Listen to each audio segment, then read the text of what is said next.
할렐루야. 오늘도 참으로 좋은 날입니다.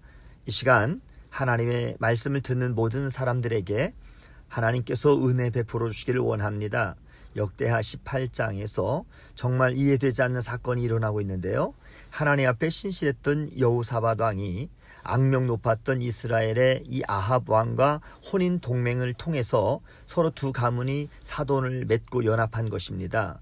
이 동맹을 통해서 여호사밧은 계속 어려움에 빠지게 되었는데요. 유다 왕조의 최대 존폐 위기를 자초하게 되었던 것이지요. 여호사밧의 아들 여호람이 아합의 딸 이 아달랴와 결혼하고 나서 2년이 지났을 때 여호사밧이 사마리아를 방문하게 되었는데요.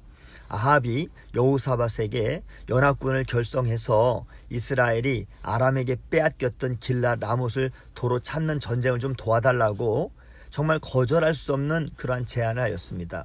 사실 여호사밧의 아버지였던 아사왕이 역대하 16장에 보면 다메섹에게 뇌물을 바쳐서 이스라엘 성읍을 치게 했기 때문이죠.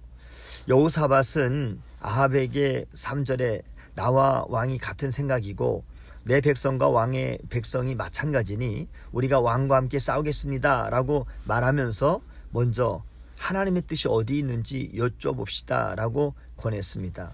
여호사밧이 참으로 지혜로운 왕이 될 수 있었던 것은 어쩔 수 없는 상황과 위험한 일에 뛰어들었을 때 먼저 하나님께 기도하면서 하나님의 뜻을 구했기 때문입니다.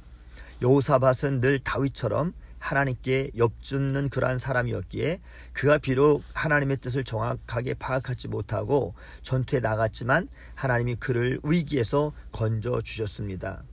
하나님께 이렇게 묻는 것은 우리가 본받아야 할 자세인 것이죠. 겸손한 성도라면 하나님은 무엇을 원하실까? 예수님이라면 어떻게 하셨을까? 라고 날마다 순간마다 하나님께 묻고 또 물어야 하는 것입니다. 아합 주위에는 아처 많은 400명의 거짓 선지자들이 있었는데요. 그들은 하나님의 뜻을 묻는 사람들이 아니라 왕의 비위를 거스리지 않기 위해서 왕의 뜻에만 집중하는 그러한 사람들이었기 때문에 그들은 하나같이 하나님의 이름으로 길랏 라못에서 승리할 것입니다 라고 그렇게 예언하였습니다.